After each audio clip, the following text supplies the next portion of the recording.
Welcome to the show in part two of a two-part interview. South African boxer Francois "The White Buffalo" Botha shares his thoughts on a tumultuous career in the professional ring, including his upcoming fight against New Zealand's Joseph Parker. I was actually sitting at a press conference of Mike Tyson. I was a number one contender in the IBF, and then there wasn't a lot of white fighters in the division at that stage, and I was the only white fighter at that stage in the division, every division. And this guy, Peter McNeely, came walking past me like a duck stuck in mud almost. And he's like, I want to fight Tyson, I want to fight Tyson. I said, whoa. I said, listen, you're a pretender, I'm a contender. I said, if you want to get to Tyson, you got to get past the Buffalo. And I said Buffalo. Yeah. And Don King's PR guy, Mike Marley, was in the audience, you know. And the next day in the papers, he's white, but he can fight. The White Buffalo. So that's where that's where the White marketing Buffalo. Dream. Yeah, marketing yeah. dream. Yes. So that's where the White Buffalo originated from. And then, I mean, my song, Buffalo Soldier, everything fit in place. And I don't know, maybe it's God's way of moving me, and I don't know, it's a blessing. But you fought probably every great boxer in the last 20 years, haven't you? At some stage, Tyson and Lewis, all those. Yeah. How do you rate them as boxers of all time? Where do you place them? Well, I can. You know what? Who was my idol always as a fighter is Muhammad Ali. So, and I don't see anybody can beat Ali's the way he was and how he fought. I mean, then as we grew up with our local guys that we looked up to, never fought international, never fought about the international guys until we start moving international. I mean, you get to know the Tysons, the Lewises, and you know what? It was amazing for me to go fight these guys. I never fought, I never dreamed, even when I started, that I would ever be, fighting these guys.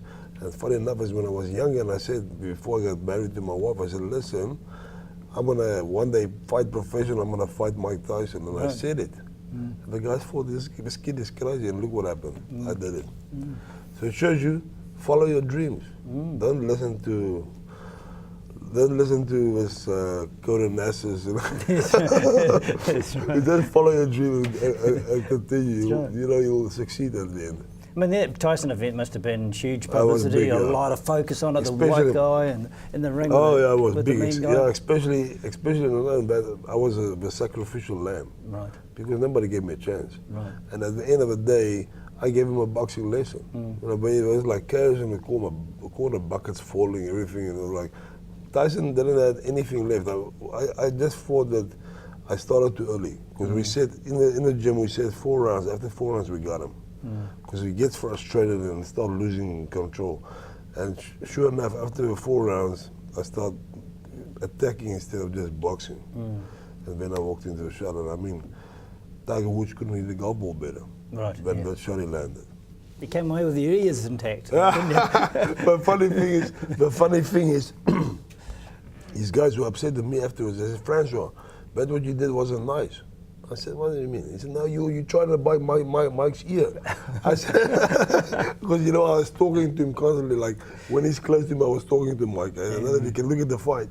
Every time I was, like, talking to Mike, I'm talking at him, and maybe it looked like I was going to bite him. so afterwards, I said, no, it wasn't nice what you did, man. You tried to bite Mike's ear. That's crazy, man. I'm talking to Mike. Yeah. Why do you keep doing it?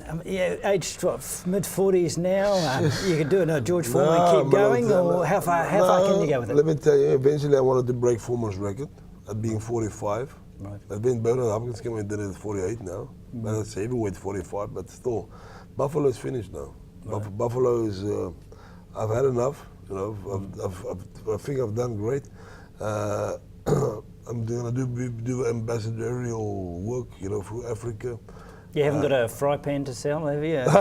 You never know. White buffalo beef or mean grilling machine or something. But we'll come up with something. And, something that can always keep me involved. That my promoting and stuff will keep me involved. You keep on saying, but it's not time. It's time my wife, and I sat down with my good friend, the WBF president, Mr. Al Goldberg, and we decided, listen, we only go there. Because if it's up to me, because they call me Ageless Buffalo. If it's up to me, I'll go on and on. So I gotta pull a line. We're gonna say, listen, we're gonna go there, and if you like it or not, you gotta stop. Yeah. And then it's time for my son, because he's in my shadow, and it's not. It's time to get out. Is he a boxer? Yeah, it's good. Yeah, Yeah, it's good. good. Is he heavyweight? It's junior middles. There's time to grow. There's time to Yeah, grow. I know he's gonna grow into a buffalo. Do you want to go? You want to go out on a winning note, though? Wouldn't you like to win your last bout, whenever? Well, you know what? that I is? would have loved to crack Sonny Bill Williams up a little bit, but he's too scared to swim over buffalo. But now, you know, I'll teach baby Joseph a lesson. And after I teach baby Joseph a lesson, this is what I'll do. I come and get your biggest fish that you have in New Zealand. David Tua. David Tua? Yeah, Yep. Bring me the Tua, man, and let me, because I heard he was like in retirement. How many times did he come out of retirement? A lot of times. It does, yeah. Yeah, so now with Buffalo, he's only going to come out one time in retirement, then go back, be retired forever. See? So That would be a great matchup. yeah, it will be. It would be a great and matchup. he said, you know what? Let me tell you, he's a dangerous fighter. Yeah.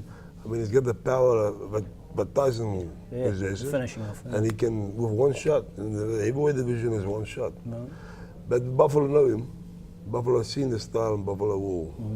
Adjust. Yeah, I'm sure you will. Make sure I'm ready for that one. Before we go, we get to talk about your book. You've got to have a life story to tell, and you're going to tell it, aren't you? Oh yeah, definitely.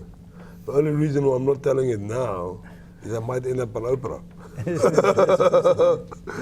Saying, but not nothing bad, but I'm just saying that there's so many people involved. Right. Yeah. And that you know, when you do a book, you gotta tell it the way it is. Yeah, right. I mean, you can't add and tell not the truth. It's gotta be the truth. So and I think that my book will be a eye opener for kids that's starting into boxing to see what it takes, and sometimes what you gotta to offer up, you know, to make it. There's sometimes there's decisions that you have to make.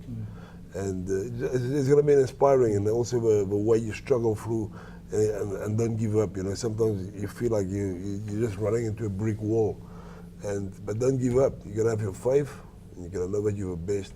Don't believe anybody's better than you. And if you look back over your career, do you regret any decisions you've made? Would you have taken a different direction at any time? Yes. The biggest the biggest mistake I've made, although it was maybe for me a principal mistake, a principal decision, was when I left Don King. Right. Don King, to me, he was the greatest and still is probably the best promoter out there. Albeit a bit controversial. Oh yeah, I like my Buffalo. That's right. But anyway, you know, he knows how to move, he knows how to promote his fighters, Right. and he can move in the right decision, right direction, and it cost me a ton of money to go fighting because of principles. I did it. I was actually very not wise when I did what I did, but it all happened. I was number one in the WBA, getting ready to fight Evander Holyfield of a mandatory contender. Don, with his problems, wanted me to fight somebody else on a box off. I knew what money the guys were paid in the box off. I said, Don, you gotta pay me that much money. Don said, no, I'll pay you that much money. I said, Don, no, you gotta pay me that much. And then Don, I didn't agree. He said, Don dropped me from 1 to 11. Wow. He's got the power, you know, he had the power to do it. And then from when I was dropped from number 1 to number 11, I went to court. Now here's a guy that doesn't have anything close to the money, but Don's got. I mean, listen, and I went and, but only because of principle, you know, because of a principle issue, I went and I took him to court, and I had him where I wanted him, and I could have really squeezed, but I didn't. I let it go just to get out of my contract, and it's the only event that I fought Tyson, because Don knew it. Don said. When we made the fight, Don said Botha is going to beat Tyson. He knew it. All right, well, we're going to find out later if Botha is going to beat Parker. Botha is going to beat Parker. Make sure, is there betting allowed on it? There's absolutely betting allowed. So it's not the Sonny Bill Williams thing. No, I'm sure there'll be betting allowed. Because I remember everybody was unhappy because everybody wanted to bet on the Buffalo. Right. And then Sonny Bill Williams issue, because of what happened, they give everybody's money back. So don't waste your money now. Bet carefully. Bet on the Buffalo, because then you're gonna win. Because Buffalo's only thinking of winning and stampeding over Baby Joseph.